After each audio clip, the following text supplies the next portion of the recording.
ભાવિન, આ બે દીથી દાઢમાં બહુ દુખે તો થોડાક પૈસા દે ને તો ડોક્ટરને બતાવી આવું. અત્યારે મમ્મી મારી પાસે તો પૈસા નથી, પણ એક કામ કરો, મનીષાના કબાટમાંથી તમારે જેટલા જોઈએ ને એટલા લઈ લો, એના પાસે છે. હા, વાંધો નહીં.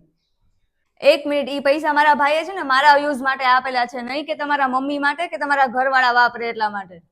અરે તું આવું ક્યારથી બોલવા લાગી? એમ જેમ મારું છે એ તારું છે ને તારું છે એ મારું છે, તો પછી આમાં વાત જ ક્યાં રહી? જો તમે ખોટું ન લગાડતા, પણ તમારે તમારા મમ્મીને પૈસા આપવા હોય ને તો તમારા આપો, મારા નો આપો. કાંઈ વાંધો નહીં, હું પછી બતાવી આવીશ.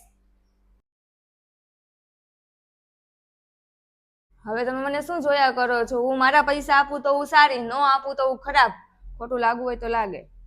ભાવિન, હું અહીંયા માસીના ઘરે જાઉં છું, સાંજ સુધીમાં આવી જઈશ. કેવી રીતે જાશો? અરે ક્યાં આઘું છે, અહીંથી 5-6 કિલોમીટર જ છે ને, બસમાં વહી જઈશ. અરે આપણી પાસે ગાડી છે તો પછી હું કામ તમારે બસમાં ને એમાં જવું જ જોવે? હું નાના ભાઈને કહી દઉં છું, ઈ તમને હમણાં મૂકી જાય. હા, તો વાંધો નહીં.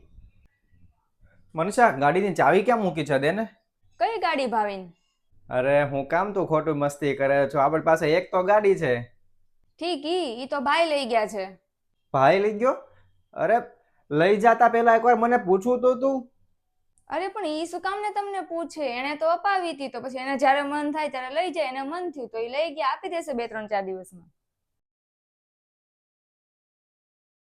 જો ભાવિના કેવા છે? સરસ છે. પણ આ બંગડી તો તને કદાચ મમ્મીએ આપેલી છે ને? હા, મમ્મીએ તો આપેલી છે ને. એની વસ્તુ ઉપર તો મારો જ હક છે ને. હું ન પહેરું તો કોણ પહેરશે? એકદમ સાચી વાત કીધી તે. અને સમજતું તે તું તો બધી મમ્મીના જે કઈ વસ્તુ છે એને તો પૂરેપૂરું તો ઉપયોગ કરે છો. પછી એનું ઘર હોય કે પછી એના આપેલા ઘરેણા હોય કે પછી એનો દીકરો હોય.